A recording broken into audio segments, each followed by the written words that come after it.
비타민 D 공급원인 햇볕과 멀어지고 있는 현대인의 생활 때문에 최근 비타민 D의 중요성에 대한 연구가 활발해지고 있습니다. 그만큼 비타민 D 부족이 심각한 문제라는 거 아닐까요? 그래서 자연에서 찾고 과학으로 완성한 비타민 D 솔루션 뉴트리라이트 비타민 D. 뉴트리라이트 비타민 D는 식물 중 거의 유일하게 비타민 D를 함유한 버섯을 자연광과 가장 유사하게 개발된 UV 테크놀로지로 살균, 건조하였습니다.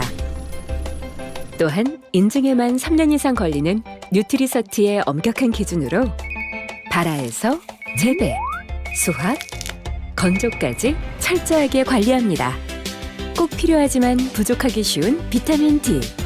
뉴트리라이트 비타민 D로 채워주세요. 뉴트리라이트.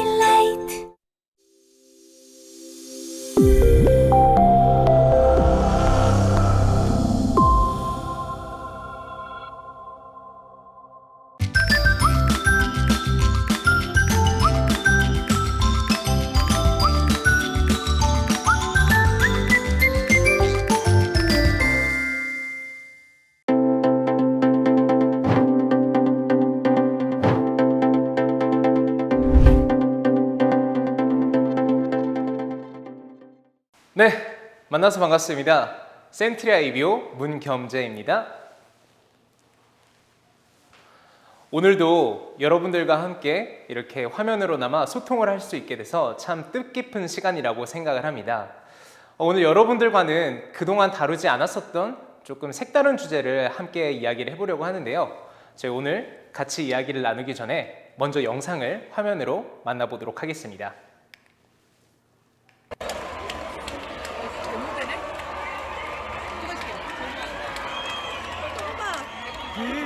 대박. 네, 영상 보이시죠? 지금 이 영상은 제가 2019년도에 이탈리아 로마에 갔었을 때 찍었던 영상입니다. 그때 저는 한창 관광을 하고 있었는데 이쪽 스페인 광장 쪽에 가니까 학생들이 이렇게 모여가지고 행진을 하고 있더라고요. 저에게는 어떤 데모나 퍼레이드와 같은 이런 내용들은 보통 주제나 이슈가 정치와 관련된 것들로 많이 알고 있었는데 이때 당시에 로마의 학생들은 조금 다른 주제로 이런 퍼레이드를 진행을 했었습니다. 그 주제가 바로 환경과 관련된 이야기였는데요. 이들이 목소리를 내는 이유는 하나였습니다. 바로 지구가 아프고 병들어서 점점 더 환경과 여러 가지 기후가 악화되고 있기 때문에 그러한 활동들을 멈춰달라고 하는 그런 시위의 현장에 같이 제가 참석을 해서 이 화면을 찍을 수가 있었고요. 정말 어떻게 보면은 젊은 학생들 그리고 요즘 특히 Z세대들이나 밀레니얼 세대들이 환경 문제에 대해서 되게 관심을 갖고 많이 그 활동에 참여하려고 노력을 하고 있습니다.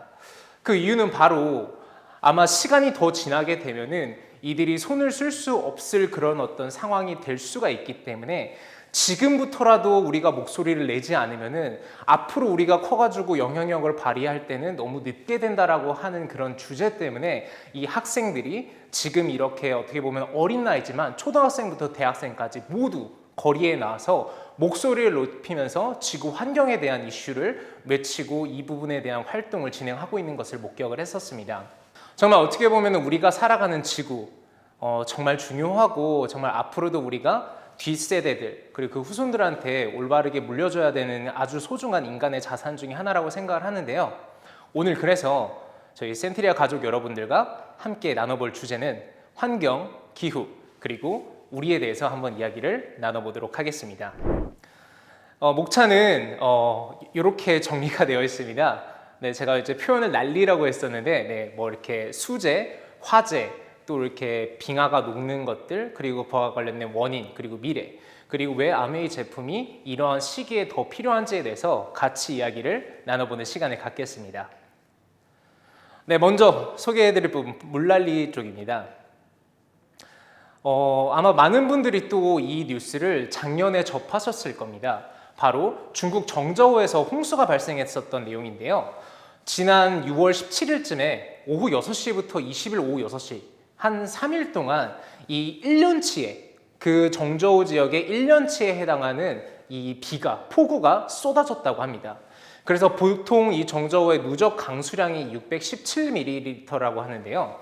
근데 이 연간 평수량의 그 넘는 그러한 강수량이 3일 만에 이렇게 정조 시내에 내리게 되면서 이렇게 엄청난 그 홍수와 재난의 상황을 볼 수가 있었습니다.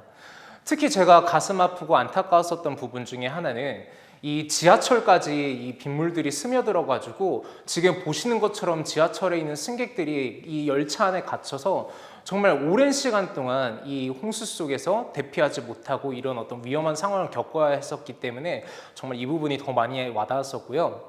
또 마음이 아팠습니다. 그래서 다행히 조금 나중에는 구조가 됐었지만 이거를 통해 가지고 많은 인명피해가 발생을 하는 거를 보면서 진짜 이게 정말 큰일이다라는 부분을 좀 다시 한번 느꼈었던 그런 어떤 사건이었고요. 다음 보실 곳은 독일과 벨기에에서 발생한 수해 장면입니다. 독일 서부에 에르프트 슈타트라고 하는 곳에 블레셈이라고 하는 지역이 있고요. 또 오른쪽에 보면 이제 벨기에 지역에서 이렇게 홍수가 발생한 모습을 보실 수가 있습니다. 왼쪽에 보시는 이 독일 같은 경우에는 거의 집안이 아이스크림이 녹아내린 것처럼 이렇게 녹아내리는 현장을 볼 수가 있었는데요. 독일 같은 경우에는 작년에 내렸던 폭우가 100년 만에 최악의 폭우로 기록될 정도로 엄청난 비가 내렸다고 이야기를 하고 있습니다. 이 폭우로 인해서 독일 같은 경우에는 정말 100명이 넘는 사망자가 나왔었고 벨기에에서도 정말 많은 사망자가 나올 정도로 정말 어떻게 보면은 이제 단순히 그냥 강수량 혹은 이렇게 홍수가 나는 게 그냥 어떤 재산 피해만 있는 게 아니라 인명 피해까지 줄 수 있을 정도로 정말 크게 지금 많은 문제가 되고 있는 게 현실입니다. 또 다른 나라뿐만 아니라 우리나라 또한 예외가 아닐 수가 없었는데요. 아마 작년에 전국적으로 아마 이러한 그 홍수에 대한 것들을 많이 경험하셨을 겁니다. 지금 보시고 계시는 사진은 광주 전남 지역에서 이렇게 폭우가 내렸던 모습인데요. 하루 종일 200mm가 넘는 이런 어떤 물폭탄 그런 어떤 강우가 쏟아지면서 보시는 것처럼 하천이 범람을 하고 거리가 물에 잠기는 이런 어떤 피해가 있었습니다. 또 이 덕분에 그 집중호우로 인해 가지고 빗물이 바다로 다량으로 이렇게 유입이 되면서 그 염도가 낮아지는 덕분에 저희가 또 이렇게 양식이나 이런 것들을 하는데 실제로 전복 양식이 이렇게 집단 폐사를 하는 재산적인 피해까지 함께 일어나는 것들을 다른 나라뿐만 아니라 우리나라에서도 경험할 수 있었습니다. 지금 인도네시아 같은 경우에는 이러한 어떻게 보면 해수면이 높아지고 이제 강수량이 이렇게 올라가는 그러한 문제 때문에 수도를 이전한다는 내용을 발표를 했었습니다. 지금 이렇게 결정이 된 이유 중에 하나가 뭐냐면은 무분별한 지하수 개발과 고층 건물들이 자꾸 들어서면서 실제로 이 자카르타 지반이 매년 7.5cm씩 내려앉고 있다고 합니다. 그래서 이 때문에 도시 면적의 벌써 40%가 지금 해수면 높이보다 지금 낮게 지금 위치해 있기 때문에 시간이 지나면 이 도시가 잠길 수 있다는 위험성에 있어서 인도네시아 정부가 현재 수도 이전에 대해서 지금 결정을 하였고요. 우리나라 또 예외가 아닙니다. 2030년에는 한국에서도 지구온난화 때문에 그 해수면 상승으로 인해서 국토의 5% 이상이 침수가 될 거라고 합니다. 지금 왼쪽에 보시는 사진은 이제 위쪽에 인천공항의 모습이 있는데요. 지금 왼쪽에 보시는 이 사진은 그린피스에서 실제로 시뮬레이션을 돌려서 우리나라의 상황에 대해서 이 시뮬레이션 결과값으로 나와 있는 사진들입니다. 그래서 어떻게 보면은 우리나라에서도 전국의 5% 이상에 해당하는 지면이 물에 잠기기 때문에 우리나라에서만 300명 이상의 그런 어떤 인명피해와 재산피해를 입을 수 있다는 결과가 나와 있고요. 이게 끝이 아니라 이제부터 시작이다라고 하는 부분이 정말 더 무섭게 다가옵니다. 네, 과연 이렇게 물로 인한 재해뿐만 아니라 또 불로 인한 재해도 있습니다. 지금 보시는 사진, 거의 지옥불을 연상하게 하는 그런 어떤 사진들인데요. 실제로 이 모습이 작년에 미국 캘리포니아에서 촬영된 사진들입니다. 미국 캘리포니아주에서 작년 7월 달에 이상폭염으로 인해 가지고 정말 이 주 전체적으로 산불이 이렇게 발생을 했습니다. 왼쪽 상단에 보시는 사진처럼 정말 도시 전체의 하늘이 이렇게 시뻘겋게 물들 정도로 엄청난 화염에 이 주가 휩싸이게 되었었는데요. 실제로 작년에 발생했던 이 산불로 인해서 우리 대한민국 서울 면적의 5배에 해당하는 산림이 불타 없어졌다고 합니다. 더 심각한 거는 그 전년도인 2020년도 같은 경우에는 서울 면적의 26배나 해당하는 산림이 다 타 없어져 가지고 정말 어떻게 보면 우리나라의 또 전 지구에 호흡을 할 수 있는 그런 어떤 산소를 만들어낼 수 있는 장치들이 정말 지금 많이 망가져 있다는 것을 저희가 확인을 할 수가 있고요. 단순히 이렇게 이상 기온으로 인해서 화염과 이런 어떤 화재뿐만 아니라 사람들도 이런 이상기후 때문에 쓰러지는 부분을 많이 확인하실 수가 있습니다. 실제로 이 미국과 이 캐나다 이쪽 서부 쪽에서 엄청난 이상기온으로 인해서 많은 사람들이 햇빛에 쓰러지고 인명피해와 사망사고 그리고 여러 가지 이런 어떤 피해 사고가 잇따를 정도로 정말 이상기후로 작년에 특히 이제 미서부 지역에서 이런 많은 피해들이 있었고요. 올 가장 최근이죠. 올해 아마 뉴스에서 많이 보셨을 겁니다. 인도와 파키스탄 같은 경우에도 이상기온으로 인해서 50도가 넘는 기온 때문에 정말 많은 사람들이 피해를 입고 또 이 무더위 때문에 물이 메말라서 강바닥이 보이는 등의 정말 여러 가지 인명피해, 재산피해가 이렇게 나올 정도로 정말 어떻게 보면은 지금 우리 지구가 많이 아프고 병들고 있고 뭔가 일이 일어나고 있다 라는 그런 시그널을 지속적으로 확인할 수가 있는 소식들이 지구 곳곳에서 들려오고 있습니다. 우리가 알고 있는 가장 추운 지역 중에 한 곳이 바로 시베리아죠. 지금 보시는 사진처럼 시베리아가 우리가 생각하는 모습은 이렇게 춥고 눈이 많은 이런 모습으로 기억을 하고 계실 겁니다. 근데 작년 같은 경우에 이 시베리아 지역의 베로얀스크라고 하는 지역에서는 보통 여름 최고 기온이 올라가도 23도까지밖에 올라가지 않는데 정말 38도까지 올라가는 이런 어떤 이상 기온으로 통해서 정말 시민들도 이렇게 더위에 지칠 뿐만 아니라 화재까지 발생해가지고 여러 가지 피해가 이렇게 보고되는 사례가 있었고요. 더 이상 추운 지역이 더 이상 춥게만 존재하는 게 아니라 이상 기후 때문에 전 지구적으로 뜨거워지는 모습을 저희가 확인을 할 수가 있습니다. 뿐만 아니라 시리아 같은 경우에서는 정말 이 여러 가지 이 강수량도 적고 계속 더운 날이 지속이 되면서 그 기간이 벌써 5년 이상이 지속이 되다 보니까 보시는 사진처럼 여러 가지 지금 강바닥부터 농작물 피해부터 여러 가지 산업에도 피해가 많이 되는 모습을 보실 수가 있습니다. 실제로 1998년부터 2012년까지 이 가뭄이 지속적으로 이렇게 이어지고 있고요. 특히 지난 2011년도 같은 경우에는 이 5년째 이어지는 시리아 내전의 원인 중에 하나로서 바로 이 엄청난 시리아의 가뭄이 원인 중에 하나로 꼽힌다고 기사에서 밝히고 있습니다. 특히 이 가뭄은 이런 어떤 내전에 대한 부분뿐만 아니라 국민의 40%, 특히 농업과 시골에 종사했던 이 국민의 40%가 고향을 잃고 농지를 잃고 생계 수단을 잃는 것으로 추정이 되면서 정말 이런 어떤 그 농업의 터전을 잃은 국민들이 도시로 몰려들면서 이 도시에 어떻게 보면 쏠림 현상이 더 심해지고 자원과 토지가 제한되어 있는 상황에서 많은 사람들이 몰리다 보니까 여러 가지 갈등과 여러 가지 분쟁이 이렇게 끊이지 않게 된다는 것을 저희가 계속 확인할 수 있었습니다. 특히 인간이 기후 체계를 교란한 게 내전의 가능성을 2배에서 3배까지 높였다라고 많은 전문가들이 분석을 하고 있는데요. 아마 이 얘기는 단순히 지금 이런 어떤 시리아나 중동, 아프리카에서만 일어나는 일이 아니라 가까운 우리 서유럽에서도 볼 수 있는 내용처럼 진짜 이 기후 때문에 많은 부분들이 영향을 받고 있다는 것을 보실 수가 있습니다. 단순히 이렇게 물과 불에 의한 재해뿐만 아니라 공기도 지금 많이 오염이 됐죠. 지금 전 세계적으로 특히 이제 공기질이 안 좋은 나라 중에 두 군데가 바로 중국과 인도입니다. 그래서 특히 중국과 인도는 빠른 시간 안에 이 공업화를 통해 가지고 많이 경제가 발전한 그런 신흥 개발국인데요. 이 나라들이 그렇게 빠른 시간 내에 발전을 하면서 이렇게 공장에서 이렇게 많은 생산과 이런 것들을 하면서 동시에 많은 탄소와 매연을 이렇게 내뿜게 됐습니다. 그로 인해서 보시는 사진처럼 정말 앞을 분간할 수 없을 정도의 스모그와 여러 가지 공기와 관련된 이러한 그 재해들이 일어나고 있는데요. 실제로 이 때문에 지금 많은 사람들이 중국과 인도에서 이렇게 사망 사례가 일어나고 있습니다. 오른쪽에 보시는 표는 지금 이렇게 명수로 이렇게 나와 있는데요. 이 명수가 100만 명당으로 측정이 되기 때문에 실제 중국과 인도의 전체 인구를 환산해가지고 계산을 하게 된다면은 그 실제 피해 사례는 엄청날 것으로 생각이 됩니다. 이렇게 스모그가 이렇게 많이 되면은 더 안 좋은 것은 어떤 부분이 있냐면은 사람들이 이 본인의 그런 어떤 건강과 생명을 위해서 외부 활동을 점점점 더 자제하게 되고 외부 출입을 잘 안 하게 됩니다. 사람이 밖에 나가서 활동을 하지 않게 되면은 물론 요즘이야 여러 가지 뭐 인터넷 온라인 서비스가 이렇게 많이 발달을 했다고 하지만 그래도 기본적인 어떤 사람들의 경제 활동이나 여러 가지 활동을 외부에서 이루어지는 것들이 많기 때문에 이러한 부분들이 축소되거나 거의 줄어들게 되면은 경제에도 큰 타격이 있는 것으로 추정이 되고 실제로 해당 기간에 인도와 중국에 많은 타격이 있었던 것을 저희가 확인할 수 있었습니다. 단순히 이런 부분뿐만 아니라 정말 이렇게 물과 여러 가지 환경에도 오염이 되고 있죠. 특히 그 중에 가장 심각한 부분 중에 하나가 바로 플라스틱입니다. 지금 보신 이 사진은 내셔널 지오그래픽에서 이렇게 사진을 촬영해가지고 나와 있는 사진들인데요.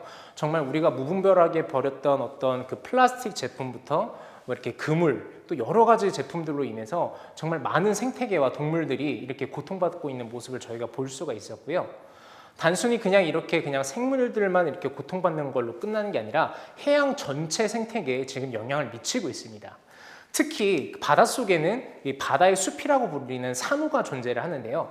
이 산호 같은 경우에는 광합성을 통해서 이산화탄소를 흡수를 하고 그 흡수한 이산화탄소를 통해서 산소를 만들어내는 역할을 합니다. 그래서 바다의 숲이라고도 또 저희가 지칭을 하는 게 바로 산호초 이 라인들인데요. 최근에는 이 해수면 온도가 급격하게 올라가면서 이 산호초들이 이렇게 외부 요인으로 인해서 정말 백화 현상, 즉 산호초들이 산화로 인해서 다 죽어버리는 현상 때문에 지금 또 이산화탄소를 정화할 수 있는 많은 그런 어떤 자연적인 장치들이 사라지고 있는 그런 안타까운 소식들입니다.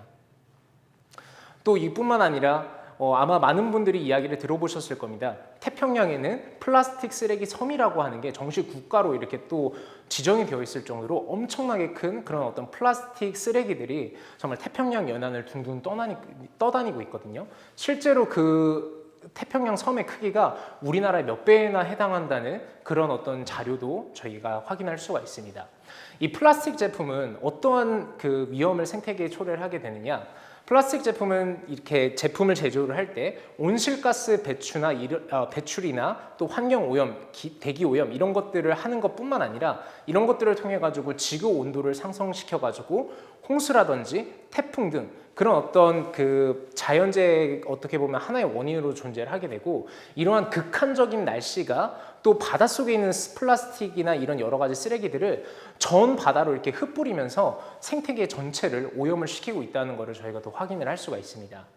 연구원들은 그래서 실제로 이런 부분에 대해서 이렇게 이야기를 했는데요. 기후변화로 인해서 해수 온도가 상승해서 산호초가 백화가 되면서 플라스틱이 서식지를 파괴해서 해양 생물이 점점점 죽게 되고 그로 인한 결과가 인간에게 돌아오고 있다는 부분을 이야기를 하고 있습니다. 또 저희가 이제 가장 많이 보고 있는 것들, 지구가 따뜻해지면서 아마 많은 빙하가 녹고 있다는 얘기도 많이 들어보셨죠. 특히 이 해빙이 정말 우리 전 지구적으로 가장 큰 이슈 중에 하나인데요. 지난 23년간 총 28조 톤에 해당한 빙하가 녹았다고 작년 8월에 연구팀이 발표를 했었습니다. 그래서 실제로 이 빙하에 녹았던 그 원인들을 살펴보니까 1994년부터 2017년까지 녹은 얼음의 68%는 기온 상승으로 발생을 하게 되었고 나머지 32%는 해수 온도의 상승으로 인해서 이 빙하가 녹게 되었다는 연구 결과를 내보이고 있습니다. 기온이 올라가게 되면은 북극이나 산악의 빙하가 녹거나 붕괴를 하게 되고 수온이 올라가게 되면은 남극의 빙붕들이 떨어져 나가는 현상이 일어나거나 빙붕이나 빙하들이 얇아진다는 그런 결과가 나와 있습니다. 실제로 작년이 되게 심각하게 빠르게 이 빙하가 녹았었는데요. 작년 7월 25일부터 27일 단 이틀 동안에 그린란드에서만 184억 톤에 해당하는 빙하가 녹았다고 합니다. 이 빙하가 녹았다고 하는 것은 그냥 단순히 추운 지역이 좀 줄어들고 빙하가 줄어들었다라고 끝나는 것들이 아니라 이로 인한 여러 가지 사이드 작용들, 여러 가지 그런 어떤 자연재해의 원인이 되는 것들이 많습니다. 우리가 이제 그 제트기류라고 해가지고 이 찬물과 더운 물을 이렇게 잘 순환을 시키면서 이 해양이나 여러 가지들이 잘 돌아가게끔 만드는 역할을 하는 게 있는데 빙하가 녹으면서 북반구나 이런 어떤 남반구에서 찬물이 자꾸 이 중앙으로 유입이 되면 어떤 문제가 일어나냐면은 제트기류를 활용한 이 해양, 이 바다, 이 해양에 대한 순환이 제대로 이루어지지가 않습니다. 그러한 순환이 제대로 이루어지지가 않으면은 대기가 계속 순환을 하면서 뜨거운 바람이나 찬바람들을 고루고루 이렇게 섞어져서 전 지구적으로 온도를 일정하게 유지해주는 것들이 필요한데 이 기류들이 정체가 되기 시작합니다. 이 정체가 되면 어떠한 일이 일어나냐? 한 지역은 엄청나게 덥고 한 지역은 엄청나게 추운 지금 우리가 경험하고 있고 듣고 보고 있는 그러한 여러 가지 이상기후 현상들을 전 지구 곳곳에서 확인을 할 수가 있는 거죠. 그렇기 때문에 단순히 그냥 빙하가 녹고 이런 추운 지역 또 그런 어떤 그 빙하의 면적이 줄어든다는 거로 끝나는 게 아니라 그로 인한 여러 가지 문제들, 그게 더 이어서 기후 문제, 기후 위기까지 이어지고 거기에 대한 결과나 거기에 대한 어떤 피해는 정말 이 지구를 살아가고 있는 우리 인간이 고스란히 지금 받고 있는 그런 실정입니다. 어떤 분이 이렇게 표현을 하시더라고요. 현재 지구는 두꺼운 이불로 덮어놓고 안에서는 이 열기가 계속 나가는데 그거를 덮어놓고 가둬놔서 지금 지구가 달궈지고 있다고 이야기를 합니다. 빙하의 또 다른 역할 중에 하나는 바로 이 대기 밖에서 오는 이 태양열을 반사시켜서 다시 외부로 발산시키는 그런 역할을 하는데, 이 빙하들이 줄어들게 되면은 이 태양열을 반사하는 그런 어떤 면적이 줄어들고, 그렇게 되면 그 태양열을 지표면이 다 흡수를 하고 해양이 다 흡수를 하기 때문에 지구의 온도가 점점 뜨거워질 수밖에 없고요. 이 빙하에는 그리고 여러 가지 어떤 바이러스나 박테리아들도 숨어 있지만 더 중요한 건 이 안에 메탄이 잠겨 있습니다. 하지만 이 잠겨있는, 그 빙하에 잠겨있는 메탄들이 이 빙하가 녹으면서 공기 밖으로 나가게 된다면은 이 메탄으로 인한 대기 피해는 실제로 이산화탄소로 인한 피해보다 훨씬 더 피해를 크게 초래한다는 그런 연구 결과가 나와 있기 때문에 지금 빙하가 녹고 있는 이 시점을 우리가 정말 조금 위기감을 가지고 우리가 주의 깊게 살펴봐야 되는 부분이지 않을까 생각을 합니다. 과거에는 어떻게 보면 기후 변화 혹은 기후로 인한 어떤 자연재해들은 적도를 기준으로 요 남반구에 위치한 아프리카나 중동 이런 나라들의 전유물이라고만 생각을 했었습니다. 하지만 어느 순간부터 이러한 어떤 이상기후 그리고 기후 변화 이런 여러 가지들 때문에 이제는 적도 밑에 존재하는 나라들 뿐만 아니라 온대성 기후, 즉 과거에 우리가 선진국으로 알고 있고 먼저 산업화를 진행했었던 이 국가들까지도 현재는 모든 기후로 인한 피해와 재난을 받고 있기 때문에 지금은 이제 전 지구적인 이슈로서 기후에 대해서 목소리를 높이고 그 부분을 다루고 있는 거죠. 어떻게 보면 산업화를 통해 가지고 이 지구가 이미 병들었고, 그렇게 병든 지구 때문에 어떻게 보면 그 부메랑이 되어서 우리에게 오지 않았나, 이제는 그러한 부분들을 우리가 다시 생각해야 되지 않나라는 생각을 합니다. 아마 몇 년 전부터였는지는 정확하게 기억이 나지 않지만 어느 날부터 뉴스를 봤었을 때 초미세먼지를 하나의 날씨처럼 우리가 여기게 되는 지표가 슬슬 등장하기 시작했습니다. 앞으로는 정말 더 걱정인 거는 이렇게 우리가 경험했었던 현상들, 태풍이라든지 홍수, 여러 가지 재해들이 그냥 단순히 재해로 끝나는 게 아니라 우리에게 하나의 날씨처럼 여겨지는 그런 날이 온다면은 정말 우리가 이 지구에서 사는 게 훨씬 더 힘들어지지 않을까. 또 그리고 그런 부분들이 정말 우리가 경각심을 가지고 좀 지켜야 되지 않을까. 실제로 이 기후에 대한 목소리는 사실 과거부터 이미 나왔었습니다. 최초에는 1988년부터 이런 얘기가 시작이 돼서 92년, 97년에 거쳐서 2016년 이렇게 많은 국가들이 파리에서 기후변화 협정이라는 거를 맺고 탄소 배출을 줄이자라고 서명을 했었습니다. 근데 안타까운 거는 16년도에 국제법으로 포괄적으로 이렇게 탄소 배출에 대한 것들을 줄이자라고 하면서 이렇게 적용을 했었지만 실제로 그 다음 해에 탄소 배출에 대해서 이거를 확인을 해보니까 전 세계 탄소 배출량이 전년해에 비해 1.4%가 증가한 것을 알 수가 있습니다. 어떻게 보면 이런 기후변화 협정이나 이런 것들은 국가와 국가 간, 또 조금 더 넓게 가면은 뭐 기업 간의 이런 어떤 그 협정을 통해 가지고 이렇게 이루어진다고 했었고, 또 그러한 부분들을 우리가 이제까지 맡겨놨지만 지금 보면은 어떻게 보면 그냥 단순히 국가나 정부만 노력을 해야 되는 것이 아니라 정말 이 지구에 속해 있는 77억 이상의 우리 지구촌, 우리 사람들, 우리 지구촌 시민들도 같이 이 부분에 대해서 이제는 더 노력해야 되는 시점이지 않나라는 그러한 데이터를 보여주고 있는 자료라고 생각을 합니다. 실제로 날이 뜨거워지고 기온이 올라가면은 식물들이 또 직접적으로 타격을 받겠죠. 그럼 단순히 숨을 쉴 수 있는 그런 어떤 숲의 면적이 줄어드는 것뿐만 아니라 사람이 먹을 수 있는 이런 여러 가지들도 함께 피해가 됩니다. 실제로 발표한 전문가의 자료에 따르면은 2050년도에는 지구 표면의 최대 34%가 사막화가 될 수 있다는 이런 발표 자료가 나와 있고요. 그리고 기온이 1도씩 상승을 할 때마다 작물의 수확량은 10%씩 감소한다라는 연구 결과가 나와 있습니다. 아무래도 이게 날씨가 뜨거워지기 때문에 식물뿐만 아니라 작물에도 이런 게 피해가 가고, 작물들이 자라나는 게 줄어들게 되면 우리가 먹을 게 줄어들기 때문에 그 피해가 사람에게로 바로 오게 된다라고 하는 거죠. 그리고 이렇게 기온이 올라가게 되면은 사막화가 되는 땅들은 점점 더 넓어질 것이고, 그 다음에 물에 잠기는 지역도 점점점 넓어질 것입니다. 그렇게 되면은 이 사람들, 인구가 살아갈 수 있는 땅은 점점점 더 줄어드는데, 오른쪽에 보시는 그 UN 발표 자료처럼 앞으로 2100년까지 전 세계의 인구는 지속적으로 증가를 한다고 합니다. 사람은 많아지는데 사람이 살거나 사람이 사용할 수 있는 땅이 좁아지게 된다면 여러 가지 문제가 일어날 수밖에 없겠죠. 실제로 기온이 2도 오를 때마다 개인 범죄는 15%씩 증가를 하고, 집단 분쟁은 지역별로 50%씩 증가한다는 데이터가 나와 있습니다. 아무래도 좁은 곳에서 더운데 이렇게 부대끼면서 살다 보니까 이러한 부분이 당연히 늘어나지 않을까라는 생각을 하면서 정말 더 경각심을 느껴야 되고, 아마 멀지 않은 지금 곳에서 실제로 지금 발생하고 있는 그러한 전쟁들도 아마 이러한 일환으로 생각을 할 수 있다라고 조심스럽게 생각을 해봤습니다. 이렇게 지구가 뜨거워지면서 단순히 그냥 이렇게 자연으로 인한 피해뿐만 아니라 동물로 인해서도 인간이 또 피해를 보고, 이 동물 또한 피해를 보고 있습니다. 이 기후가 올라가고 그 다음에 이제 온도가 올라가면서 서식지들을 잃어버린 동물들 또한 점점점 자기가 살 수 있는 땅으로 이동을 하다 보니까 이 야생동물들과 사람들이 거주하는 지역이 점점 더 가까워지면서 서로 접촉하는 그러한 일들이 요즘 빈번하게 발생하고 있다는 뉴스를 또 많이 보셨을 겁니다. 실제로 그래서 목축지를 이동한 이런 어떤 야생동물들이 사람들과 접촉을 하면서 지금 여러 가지 바이러스나 이런 것들이 많이 나오게 됐고요. 최근에는 원숭이 두창에 대한 것들이 많은 이슈로 나왔었죠. 그러한 만큼 과거에 우리가 야생동물들과 접하지 못했기 때문에 알 수 없었던 그러한 여러 가지 병이나 바이러스들이 지금 점점 더 나타나는 추세입니다.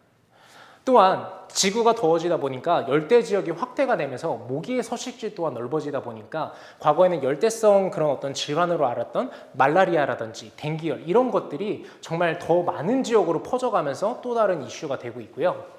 그 다음에 영구동토층이라고 해가지고 이 2년 이상 그 토양의 온도가 0도 이하로 계속 유지된 곳을 말하는데, 이 영구동토층이 점점점 녹아가고 있는 지역이 늘어나고 있다고 합니다. 이렇게 되면 어떤 부분이 문제냐면, 아까 빙하 얘기에서도 잠깐 했었지만 온실가스를 더더욱 배출을 하게 되고, 그것 때문에 이 온난화를 더욱 가속하게 됩니다.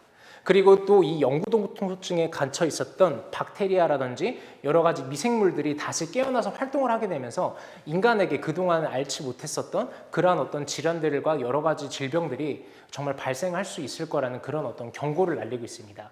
그러한 일환에서 코로나 또한 인간의 기후 위협, 또 인간이 기후를 이렇게 변화를 시켰기 때문에 발생했었던 원인으로 꼽는 그런 전문가들도 많습니다. 이렇게 되면은 실제로 정말 많은 일들이 일어나는데요. 러시아 같은 경우에서는 이 영구동토층에 묻혀 있었던 술록의 사체가 녹으면서 이를 통한 그 탄저균에 감염된 사례가 실제로 발생할 정도로 이제는 그냥 이렇게 될 거야라고 우리가 예측했던 것들이 실제 뉴스로 일어나고 있는, 실제로 우리 주변에서 일어나고 있는 그러한 무서운 일이 진행이 되고 있는 것을 저희가 확인을 할 수가 있습니다. 과거에는 또 이렇게 특히 산업화 시기에는 이런 얘기를 있었습니다. 경제 성장을 위해서는 우리가 자연 환경 파괴나 이런 부분들은 조금 감수를 하고 먼저 잘 산 다음에 그 다음에 우리가 자연을 지키자라는 이런 어떤 목소리들이 다수를 차지했었습니다. 실제로 우리나라도 이 경제 발전 시기에 많은 이런 어떤 매연과 이런 것들을 발생을 시켰는데, 박 전 대통령께서는 그런 모습을 보면서 검은 굴뚝의 연기가 이런 어떤 산업화의 상징이다라고 하면서 나라가 잘 살게 되고 있다라고 하는 그런 어떤 지표로만 생각을 한다고 하면서 환경에 대해서는 우리 전 지구적으로 또 미리 했었던 선진국에서도 그렇게 어떻게 보면 환경 오염에 대해서 그렇게 높은 위협으로 평가하진 않았었습니다. 하지만 지금 자료에서 보시는 것처럼 이제는 어떻게 보면은 환경을 지키는 것이 단순히 그냥 내가 그냥 인류가 이렇게 살아가기 위한 터전이 잘못되기 때문에 그런 것을 넘어서 경제적인 부분에도 큰 영향을 미칩니다. 보시는 자료처럼 한국에서만 2050년까지 그 지구 자원을 소모하고 환경이 파괴될 때 발생하는 피해액만 약 120조 원에 달할 정도로 이제는 환경 오염이 그냥 경제에도 직접적인 영향을 미치기 때문에 저희가 정말 경제 발전을 위해서라도 이제는 환경에 더 기울이고 이 부분을 더 지켜야 되는 그런 어떤 자료를 저희가 확인을 할 수가 있습니다. 실제로 전 세계적으로 그래서 그린 본드라고 해가지고 친환경 사업에 이렇게 지원을 하는 그런 어떤 펀드, 이런 어떤 본드들이 이렇게 많이 이렇게 금액이 올라가고 있는데요. 지금 여기에서 이렇게 사용하는 것들은 이제 뭐 친환경 에너지라든지 신재생 에너지 여러 가지 그 친환경적인 어떤 기업의 활동이나 그런 어떤 그 산업 활동들에 많은 지원을 하고 있는 이런 어떤 기금들이 점점점 늘어나고 있는 추세입니다. 어떻게 보면 이제는 그 친환경이라고 하는 것은 어떻게 보면 내가 그냥 사회적인 책임을 위해서 하나를 선택을 하는 것이 아니라 이 기업이 잘 되기 위해서라도 반드시 선택을 해야 되는 그런 또 하나의 그런 새로운 트렌드라고 생각을 하면은 아마 많은 기업들이 그 의식을 바꿔서 이 시각을 다시 본다면은 조금 더 우리 지구가 병들어가는 것을 조금 더 늦추지 않을까라는 생각을 하고 있습니다. 실제로 기온이 높아지다 보니까 아까 말씀드렸다시피 점점점 이 그 작물이나 이게 사람들이 먹고 살 것들이 줄어들면서 2020년도에는 2억 7천만 명의 식량 부족 인구가 등장을 했었고 올해 같은 경우에는 특히 이제 전쟁이라는 이슈 때문에 최대 5억 명 이상의 정말 기아 인구 혹은 식량 부족 인구가 증가한다고 이야기를 하고 있습니다. 당장의 인간의 생존과도 직결되는 문제이기 때문에 이 부분이 더 이렇게 우리가 주의 깊게 봐야 되는 부분이라고 생각을 하고 있고요. 파리 기후 협정 또 요즘 이제 그 ICPP에서 많이 이야기를 하고 있죠.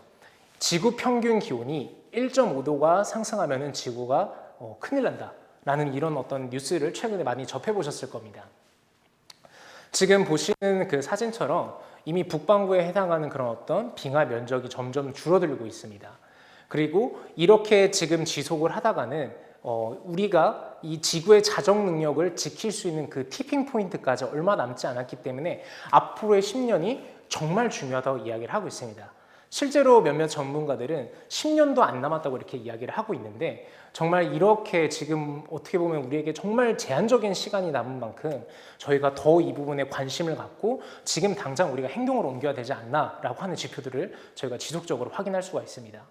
이렇게 정말 너무 짧은 기간이 남았기 때문에 정말 누군가의 말처럼 어떻게 보면 인류의 종말을 막을 수 있는 세대가 바로 지금 저희 세대가 마지막 세대라고 이렇게 이야기하는 것처럼 저희가 마지막이 되지 않을까라고 하는 그러한 어떤 염려스러운 걱정도 나와 있는 추세입니다. 일각에서는 좀 늦었다라고도 또 이야기를 합니다. 이미 과거에 비해서 기온이 너무 많이 올랐기 때문에 실제로 산업화 이전 대비 이미 기온이 1.07도가 상승을 했습니다. 그래서 파리 기후 협약에서 이야기했었던 1.5도를 넘기기 전까지 지금 약 0.43도밖에 남지 않았을 정도로 이미 많은 기온이 올라가 있는 상태고요. 그래서 이미 일각에서는 또 많이 늦었다라고도 또 이야기를 하고 있습니다. 1.5도까지 이렇게 상승이 되면 어떤 일이 일어나느냐?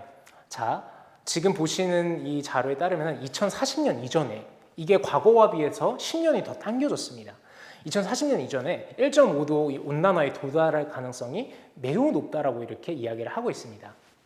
그리고 지구 기온이 1.5도, 산업화 대비 1.5도가 상승하게 되면은 극한 폭염은 전에 비해서 8.6배, 집중호우는 1.5배, 가뭄은 2배 이상이 증가한다고 하면서 지금까지 우리가 심각하게 겪었던 지금 현상이 더 심화가 될 수 있는 가능성이 크다고 이렇게 발표를 하고 있습니다. 실제로 이 1.5도를 넘어서 보통 2도에서 3도 티핑 포인트라고 이야기를 하는데요. 그 티핑 포인트는 지구가 자정 능력을 이렇게 갖춰서 이렇게 자정할 수 있는 데까지 남아있는 그 기후의 이 갭이라고 이야기를 하고 있습니다. 그래서 산업화 이전보다 2도가 상승을 하게 되면은 지금 위에서 보셨던 1.5도가 상승했을 때보다 해수면의 높이는 10cm 높이 더 올라가게 되고 인구는 1,000만 명 삶이 터전을 이룰 정도로 큰 위협에 시달리고 있습니다. 물 부족은 인구 최대 50%, 지금 전체 인구를 77억으로 추산을 하고 있는데요. 그 인구의 50%에 해당하는 국가가 물 부족에 시달릴 수 있다라고 이야기를 하고 있고 북극 같은 경우에는 10년에 한 번꼴로 빙하가 완전히 이렇게 녹아내려서 그 이후에는 아예 이거를 복구가 불능한 지구 자정 능력으로 또 해결이 되지 않는 그러한 시점에 온다고 이렇게 이야기를 하고 있습니다. 그래서 정말 어떻게 보면 이 기온이 올라가는 부분이 정말 어떻게 보면 심각한 부분이고 저희에게 정말 어떻게 보면 얼마의 시간이 남지 않았다라고 이렇게 보기 때문에 많은 전문가들 또 일부에서는 이미 늦었다라고도 이렇게 이야기를 하고 있습니다. 하지만 저희가 이렇게 늦었다라고 해가지고 단순히 손을 놓으면 안 되죠. 아까 보셨다시피 정부와 기업 차원에서는 이미 과거부터 기후와 관련된 이야기들이 계속 나왔었고 그거를 지키기 위한 이런 어떤 협의나 이런 것들을 했었지만 실제로 어떤 국가나 기업의 이익에 반하는 경우가 많기 때문에 사실 그런 부분들이 쉽지 않았습니다.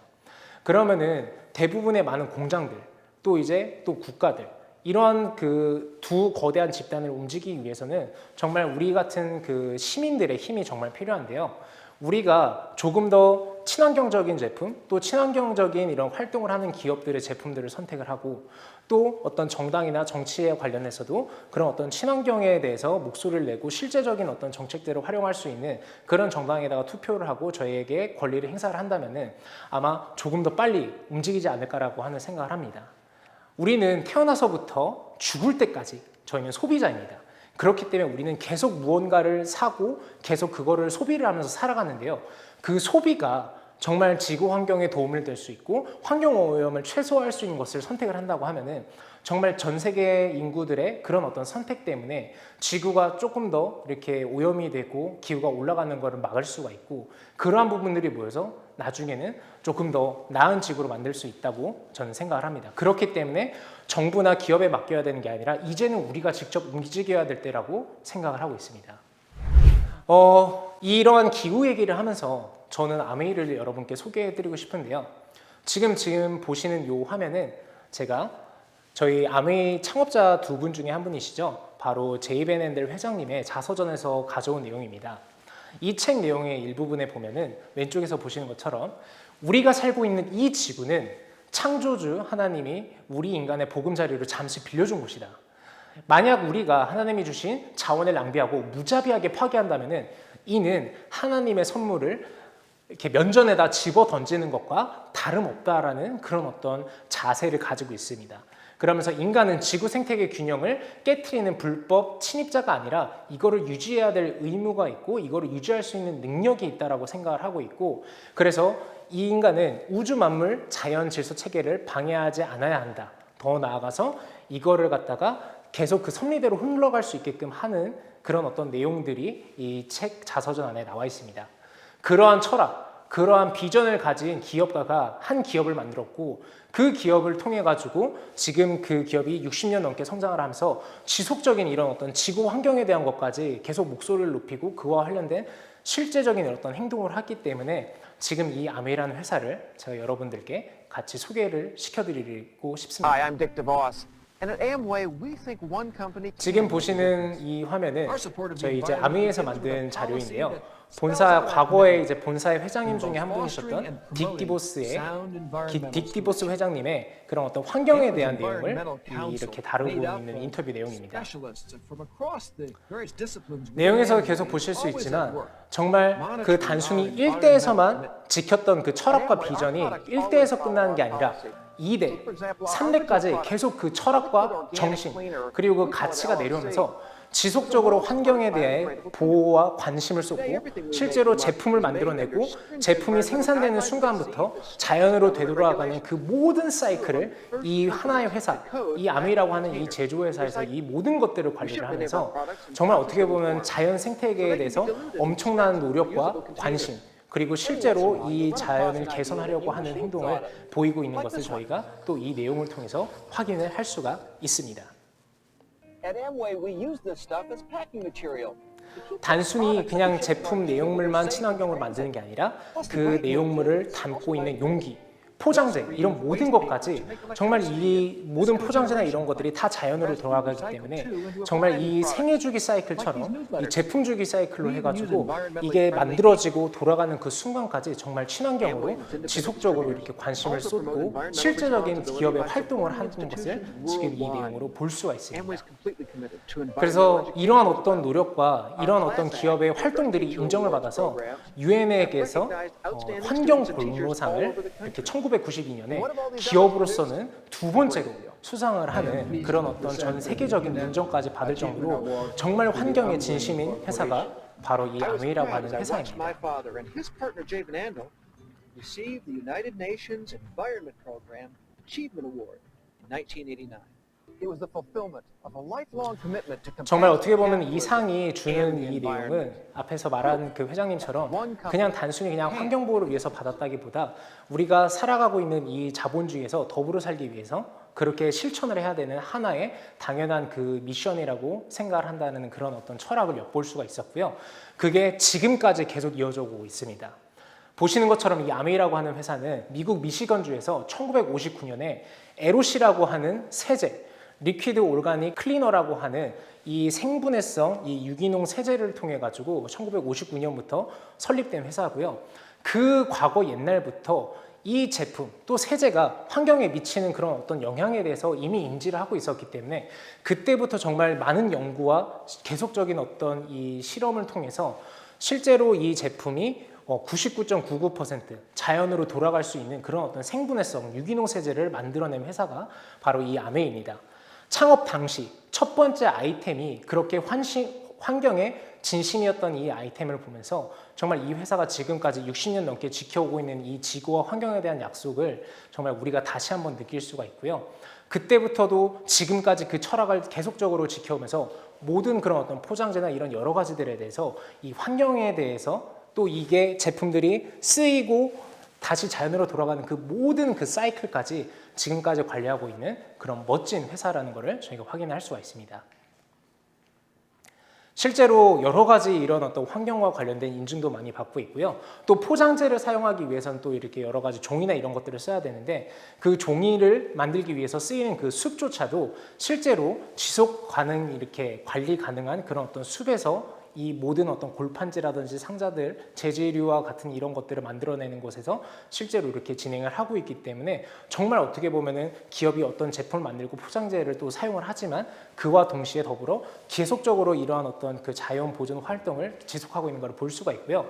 단순히 그냥 친환경으로 만들어가지고 그냥 환경에만 좋은 게 아니라 세제라든지 제품 고유의 기능을 진행을 해야 되는데 바이오캐스트 포뮬라라고 하는 이러한 어떤 그 아메이에서 특허받은 이런 어떤 기술력들 또 실제로 또 이렇게 미국 환경보호국에서 인증받은 이런 어떤 마크처럼 실제로 제품이 친환경적일 뿐만 아니라 제품의 기능조차도 우수한 이 두 가지를 다 충족시킬 수 있기 때문에 지금 보시는 여러 가지들을 이렇게 다 확인하실 수 있습니다. 더군다나 지금 이 아메이 제품 같은 경우에는 이 통에 보면은 이렇게 프린팅이 되어 있어서 제품의 이런 어떤 디자인이라든지 이런 것들이 나와 있는데 그것조차도 석유화학에서 추출하는 이런 어떤 색소나 이런 것들로 쓰는 것들이 아닌 소이 잉크, 즉 이제 콩에서 추출한 그런 어떤 잉크들로 이렇게 사용을 하기 때문에 정말 또 친환경적이고 자연으로 돌아갔을 때도 무해할 수 있도록 지금 이런 모든 사이클을 관리하고 있는 부분을 또 이런 인증을 통해 가지고 저희가 확인을 할 수가 있습니다. 가장 대표적인 제품 중에 하나가 아메이는 디시드랍스라고 하는 제품이 있습니다. 이 디시드랍스라고 하는 제품의 이 계면활성제는 이제 천연에서 출출한 원료로 이렇게 하고 있는데요. 뭐 알로에베라, 또 들깻잎 출출물, 또 허브 이런 것들을 통해 가지고 세제를 만들기 때문에 실제로 맨손으로 세제를 이렇게 활용을 하셔도 크게 주부습진이라든지 여러 가지 피부병에 걸리지 않을 정도로 피부과 테스트까지 마친 그러한 우수하고 친환경적인 성능의 세제입니다. 제가 이 세제를 소개를 하는 것은 단순히 그냥 어떤 제품의 성능을 넘어가지고 이 세제 안에서 정말 이 기업의 철학을 엿볼 수가 있는데요. 지금 보시는 이 디시드랍스 요 1리터짜리 한 통은 그냥 이 한 통 그 자체로 쓰는 것이 아니라 물과 희석을 해서 써야 되는 그런 어떤 세제입니다. 나와 있는 내용처럼 디시드랍스와 물을 1대5의 비율로 섞어서 300ml짜리 전용 희석 용기에 20병 분량을 만들어서 쓸 수 있다라고 이렇게 나와 있습니다. 이 부분이 저는 아메이에 대한 그런 어떤 환경에 대한 자세와 그런 진심을 확인할 수가 있는데요. 우리가 일단 고농축 제품을 쓰게 된다. 그럼 어떠한 이점이 있냐면은 세제를 덜 쓰게 되기 때문에 환경 오염을 하는 부분에 있어서 다른 세제들보다 훨씬 덜 그 피해를 줄 수가 있고 그 피해를 줄일 수가 있습니다. 두 번째, 이 고농축 제품이기 때문에 다른 제품들과 비교해서 제품이 완전히 소비가 되는 데까지 걸리는 시간이 다른 제품보다 훨씬 더 깁니다. 그렇게 길어진 그 생애주기 혹은 소비의 기간이 때문에 이 물류로 인해서 발생을 하는 그런 어떤 환경 오염이라든지 탄소 배출 그리고 여러 가지 그 인적 자원적 낭비들을 줄일 수가 있고요. 또 여기서 보시는 그 희석 용기. 아마 지금 많은 어떤 제품들을 보면은 그냥 그 용기별로 이렇게 쓰이고 버리는 것들이 대부분입니다.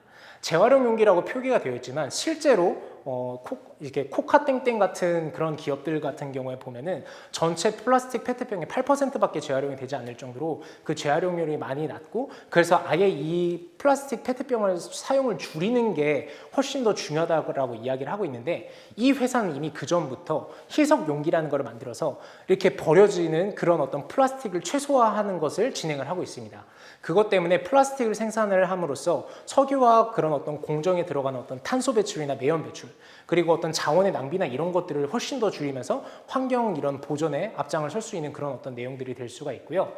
또 이렇게 하는 이 모든 것들이 이 제품 포장 용기까지 정말 천연에서 이렇게 추출한 이런 어떤 대부분의 친환경 소재를 쓰고 있고, 이런 것들이 자연으로 들어갔을 때 정말 빠른 시간 내에 자연으로 돌아갈 수 있게끔 하는 그런 어떤 수지들을 쓰기 때문에 정말 어떻게 보면은 이 회사가 이 제품을 통해서 정말 이 자연과 환경 보호에 대한 그 자세와 진심을 알 수 있고, 이러한 그 DC 드랍스 하나가 존재하는 게 아니라 제품의 이 아메이 제품의 모든 것들이 지금 이러한 어떤 환경 보호의 그런 어떤 진심, 자세, 그리고 원칙에 의해서 지속적으로 만들어지고 있습니다. 실제로 지금 이 두 화면은 유엔에서 환경 공로상을 받은 그 상장 화면이고요. 실제로 1992년도에 기업으로서는 두 번째로 그 공로를 인정받아가지고 이렇게 수상을 하게 되었습니다. 이 부분은 정말 이 기업이 노력한 게 그냥 단순한 작은 기업이 아니라 정말 어떻게 보면 지구 전체에 영향을 미칠 수 있었기 때문에 이런 상을 받았다고 생각을 하고, 실제로 그러한 내용들이 확인을 할 수가 있습니다. 아미라고 하는 회사는 아까 말씀드렸다시피 59년도에 세제 하나로 시작을 했다고 합니다. 보통 우리가 세제나 치약칫솔 이런 어떤 그 생활화학 제품을 만들어내는 공장들을 보면은 주변이 이렇게 깨끗하진 않습니다. 하지만 이 회사는 아까 말했다시피 그 환경 보호와 여러 가지 이런 부분들을 진심으로 생각하고 그 원칙을 지켰기 때문에 심지어 제품이 만들어지는 공정과 이런 모든 것들까지도, 그 제조와 이런 것들까지도 다 친환경 그리고 환경 보호를 할 수 있는 방안으로 모든 것들이 설계가 돼서 지금 보시는 것처럼 세제를 만들어내는 공장이지만 이렇게 깨끗한 환경을 보실 수가 있습니다. 단순히 그냥 어떤 그 창업자의 철학과 비전만으로 이런 것들이 가능한 건 아니죠. 바로 이 기업이 가지고 있는 그런 어떤 연구력과 기술력 덕분에 이러한 그 창업자의 비전이나 가치들을 실현할 수 있다고 생각합니다. 보시는 자료처럼 정말 생필품 기업이지만 정말 어떻게 보면 웬만한 어떤 테크 기업이나 다른 기업들 못지않을 정도로 엄청난 연구력을 자랑하고 있는 걸 볼 수가 있고요. 이를 토대로 만들어내는 생활 필수품들이기 때문에 제품이 정말 좋을 수밖에 없고, 그러면서 동시에 환경을 지킬 수 있는 제품이라고 생각을 합니다. 일부 전문가들은 이미 늦었다고 그렇게 이야기를 하죠. 하지만 우리가 늦었다라고 해서 포기를 해야 될까요? 저는 그렇지 않다고 생각을 합니다.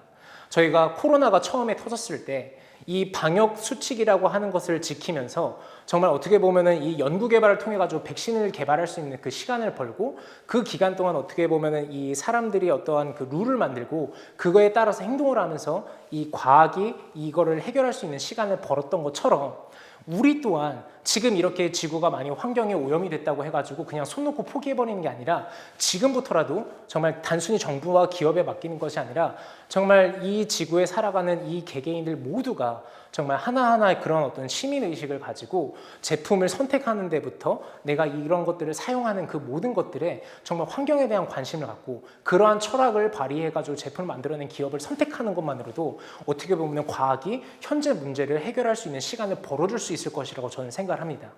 어떻게 보면 77억의 인구가 함께, 또 77억까지 안 가더라도 정말 많은 인구가, 지구촌에 있는 많은 인구가 정말 그 소비하는 습관을 바꿔가지고 정말 이렇게 환경에 진심이고 환경에 어떤 철학을 갖고 있는 기업의 제품을 선택을 하고 그거를 사용하게 된다면은 그 기업은 앞으로 성장할 수밖에 없고, 그 하나의 기업의 성장이 다른 산업 전반에 영향을 미칠 수 있기 때문에 정말 이러한 모든 것들이 선순환 구조로 돌아가면서 다른 기업들 또한 그런 어떤 환경에 대해서 더 생각하고 소비자들의 선택을 받기 위해서 이러한 기업 또한 이렇게 바뀌어갈 거라고 생각을 합니다. 이 모든 것들, 큰 주체를 바꾸기 위한 그 첫 번째 시발점은 바로 우리라는 사실을 저는 요즘 다시 한번 깨닫는 시간인 것 같습니다. 제 회장님의 그 자서전에서 이런 문구가 있습니다. 사업을 시작한 뒤 성공을 원하는 사람, 그리고 용기 있는 사람들과 기회를 공유하는 것이야말로 정상화로 향하는 가장 확실한 방법이라는 걸 깨달았다. 어떤 그 사업에 대한 어떤 내용들뿐만 아니라 이 안에는 환경에 대한 철학도 저는 담겨 있다고 생각을 합니다. 그 용기 있는 사람들과 함께 간다는 그게 저는 참 마음에 와닿는데요. 정말 어떻게 보면은 지금 환경이 이렇게 되어 있고 세상이 이렇게 되어 있지만 이 세상을 바꾸는 데는 나는 일반 개인이니까 난 못해 이런 것들은 아니라고 생각을 합니다. 어떤 혁신적인 아이디어가 있고 혁신적인 어떤 생각이 있는 그런 어떤 사람들의 아이디어나 그런 어떤 활동에 동참하는 것만으로도 저는 이 지구 환경을 바꿀 수 있다고 생각합니다. 더 중요한 거는 그런 어떤 창의력인 아이디어나 그런 혁신적인 그 지구 환경을 살릴 수 있는 아이디어가 존재하는 걸로만 끝나는 것이 아니라 거기에 참여하는 저희들의 활동들, 어떻게 보면 내가 되게 보잘것없고 작은 행동들이지만 그 행동들이 결국엔 모여야지 그러한 어떤 혁신적인 아이디어나 이런 것들이 힘을 받을 수가 있고, 작은 행동들이지만 그것들이 모여가지고 정말 큰 변화로 이끌어낼 수 있다는 것을 저는 이 사업을 통해서 또 이 제품을 쓰면서 깨닫게 되었습니다. 어떻게 보면은 저희가 제품을 권하고 정말 좋은 제품을 알리면서 주변의 반대도 많이 부딪힐 때도 있고 어떤 많은 거절도 받을 때도 있습니다. 하지만 정말 진정으로 이럴 때야말로 우리가 용기를 발휘하고, 그렇게 용기를 발휘했었을 때 단순히 어떤 그냥 그 비즈니스적인 성장뿐만 아니라 정말 이 지구 환경이 달라질 수 있고 이 지구를 다시 지킬 수 있는 그런 어떤 시발점을 마련하는 그런 기초가 된다고 생각을 합니다. 저희가 쓰는 생필품들, 세제를 바꿈으로써 정말 더 나은 삶을 살 수가 있고, 저희가 쓰는 세제나 생필품을 바꿈으로써 정말 지구 환경을 조금 더 지킬 수 있다고 하면은 저희가 조금 더 목소리를 내고 저희부터 하나하나 바꿨으면서 주변에게 우리가 미션을 가지고 알려야 된다고 생각을 합니다. 지금까지 여러분들과 환경과 또 기후, 또 우리에 관해서 이야기를 나눠봤는데요. 자, 여러분 어떤 세제를 함께 쓰고 싶으신가요? 마치겠습니다. 감사합니다.